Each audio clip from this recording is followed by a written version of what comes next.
Hozirgi kunda dunyo bo'yicha 800 milliondan ortiq inson qandli diabet, xalq tilida aytganda shakar kasalligi bilan yashamoqda. Tasavvur qilyapsizmi, bu har 9 kishidan bittasi degani. Eng yomoni esa ularning teng yarmi o'zida bu kasallik borligini hatto bilmaydi ham.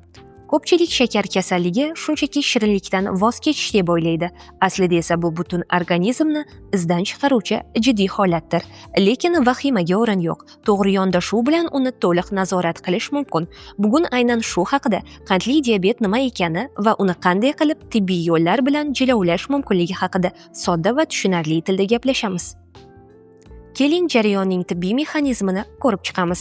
Biz iste'mol qilgan oziq-ovqat organizmda parchalanib, qonga glyukoza, ya'ni qand ko'rinishida tushadi. Shu payt oshqozon osti bezi insulin gormonini ishlab chiqarishni boshlaydi. Insulinning asosiy vazifasi qondagi glyukozani hujayralar ichiga olib kirish va uni energiyaga aylantirish jarayonini boshqarishdir. Qandli diabetda esa organizmdagi mana shu moddalar almashinuvi tizimi buziladi.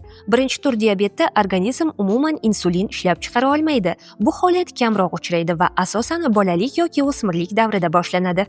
Ikkinchi tur diabetda esa oshqozon osti bezi insulin ishlab chiqaradi, lekin hujayralarning insulinga nisbatan sezgirligi yo'qoladi, ya'ni ular gormon ta'siriga to'g'ri javob bermay qo'yadi. Buni tibbiyotda insulinga chidamlilik yoki insulin rezistentligi deb atashadi. Oqibatda glyukoza hujayraga kirmasdan qonga yig'ilib qolaveradi. Barcha kasallanganlarning 90%da aynan shu ikkinchi tur uchraydi. Quvonarlisi shundaki, bu turning oldini olish yoki rivojlanishni sekinlashtirish o'z qo'limizda. Bu kasallikning eng makkor tomoni, u sekin va jimgina rivojlanadi. Odamlar yillar davomida bu haqida bilmay yurishi mumkin, lekin tana doim signal beradi. Tez-tez chanqash va og'iz qurishi, tez-tez hojatga qatnash, sababsiz kuchli charchoq, ko'zning xiralashishi yoki tanadagi yaralarning sekin bitishi. Agar bu belgilardan birontasi o'zingizda sezsangiz, darhol shifokorga borib qon tahlilini topshiring. Bu eng oson, lekin eng muhim qadamdir. Diabetni jilovlashning asosiy quroli bu dori emas, ovqatlanishdir. Buni barcha shifokorlar tasdiqlaydi. Qon shakarini me'yorda ushlab turish uchun ko'proq sabzavotlar, dukkaklilar va to'liq donli mahsulotlarni iste'mol qilish kerak. Ular shakarni qonga sekin chiqaradi va sizni uzoq vaqt to'q tutadi. Nimadan qochish kerak? Shirin, gazlangan ichimliklar, oqun va tayyor fast-foodlardan. Ular qondagi qandni bir zumda portlatadi.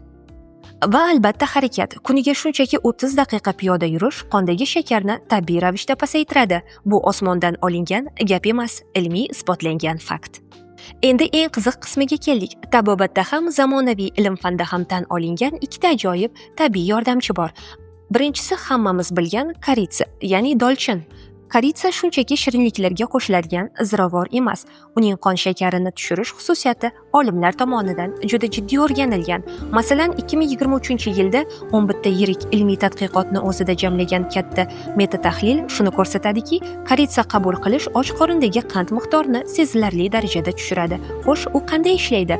Koritsa tarkibidagi faol moddalar xuddi insulin kabi vazifani bajarib, hujayralarning glyukozani o'zlashtirish qobiliyatini tiklaydi. Qolaversa, u oshqozonda uglevodlarning parchalanish jarayonini tormozlaydi.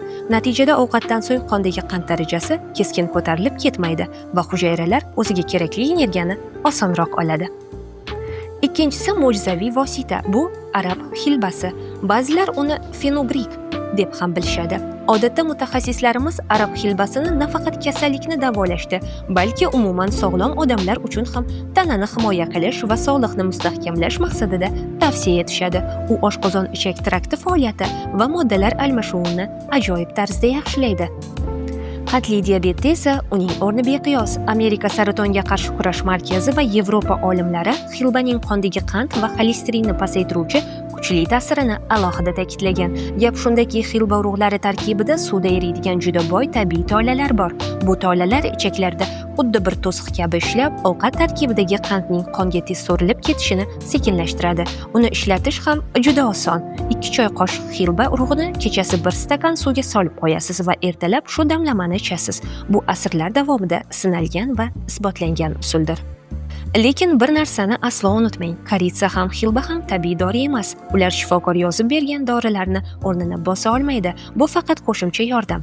Agar sizda diabet bo'lsa va tabiiy vositalarni sinab ko'rmoqchi bo'lsangiz, avval shifokoringiz bilan maslahatlashing. Chunki ba'zi dorilar bilan ular birga tushmasligi mumkin va eng asosiysi, har 3 oyda qon tahlilini topshirib, glyukoza va xolesterin darajasini nazorat qilib turishni kanda qilmang.